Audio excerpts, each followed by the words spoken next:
Donc, c'est honorable député Ousmane Ciss.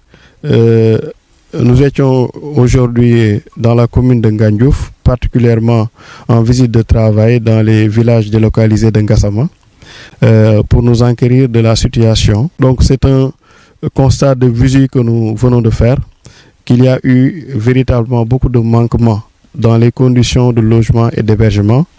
Entre autres, nous avons constaté qu'il n'y avait pas de lieu de culte, il n'y avait pas encore d'école ou en tout cas de case de santé ou de poste de santé. Sans y ajouter le fait qu'il n'y avait pas de clôture à travers toutes les maisons qui ont été construites.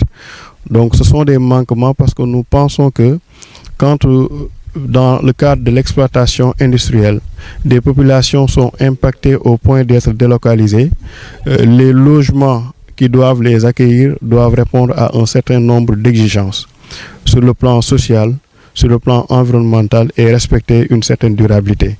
Et force est de reconnaître que de visu, nous n'avons pas constaté cela. Maintenant, la faute incombe à qui? Nous sommes là pour le savoir et nous ferons de notre mieux pour véritablement situer les responsabilités afin de porter une plaidoirie, mais dans la vérité quand même, il faut le dire.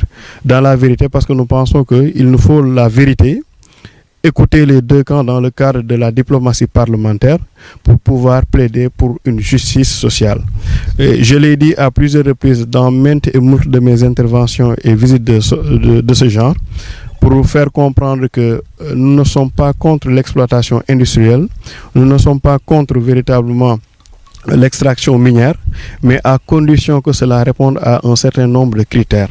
Parmi les critères, le respect de l'environnement, le respect véritablement de la durabilité. Et je pense qu'il y va même du risque réputationnel de l'entreprise pour ceux qui connaissent la RSE.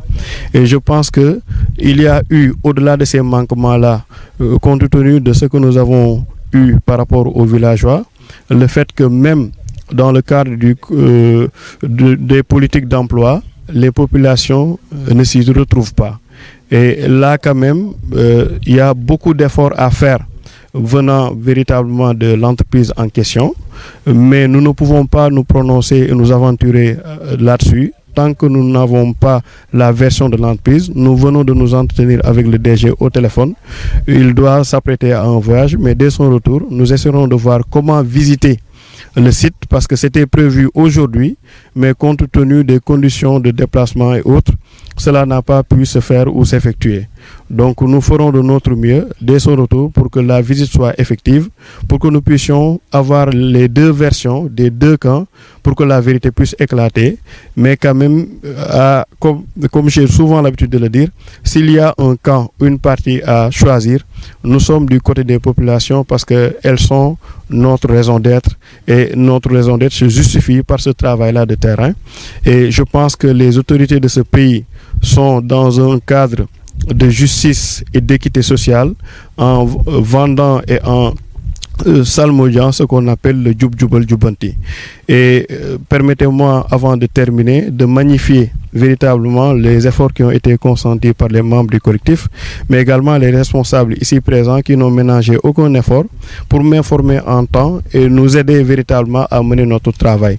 Il y a le coordinateur de la commune qui est Baïkhewel Dieng, il y a le sage Dame Diop et autres, Ablaye Baradien, Mam et autres, et Fallou Diop qui n'ont ménagé en tout cas aucun effort pour que cette visite-là soit effective, malgré les conditions de travail extrêmement difficiles, parce que vous le savez tous, parce que vous suivez l'actualité, nous n'avons pas de moyens de transport, nous n'avons pas d'indemnité de transport. Ce sont des sacrifices que nous consentons et ce sont des sacrifices que ces responsables-là ont consentis pour que nous puissions venir constater de visu les difficultés pour pouvoir porter véritablement la plaidoirie. Et in fine, je vais terminer par là.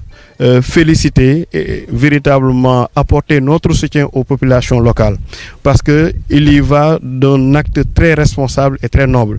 Nous ne voulons pas que la revendication se fasse dans la violence. Nous ne voulons pas que la revendication se fasse dans le non-respect des règles de la loi et véritablement du cadre juridique qui est prescrit pour véritablement revendiquer nos droits et nos prérogatives. Et cet acte-là qui est hautement citoyen, nous le magnifions à sa juste valeur. Vous avez montré que vous êtes pour une démarche constructive, pour la paix mais pour la justice sociale. Mais quand même, soyez-en rassurés, vous ne serez pas seuls dans ce sillage-là, parce que nous allons vous apporter notre soutien. Et au-delà de ça, dans le cadre de notre travail de parlementaire, nous ferons tous les efforts, nous ferons de notre mieux afin que les autorités puissent, après avoir pris en compte toutes ces informations-là que nous allons glaner ça et là, prendre les meilleures décisions idoines, et nous osons escompter que ces décisions-là seront véritablement favorables à la population, qui est véritablement la raison d'être de l'État du Sénégal, qui est la raison d'être des députés que nous sommes. Et voilà, donc ce sont les mots que je tenais à partager avec l'assistance, à partager avec toute la population, pour vous dire que les autres revendications seront prises en compte certainement, mais dans le cadre d'une tournée départementale que nous allons bientôt communiquer au niveau des organes de presse du département. Merci beaucoup. Merci.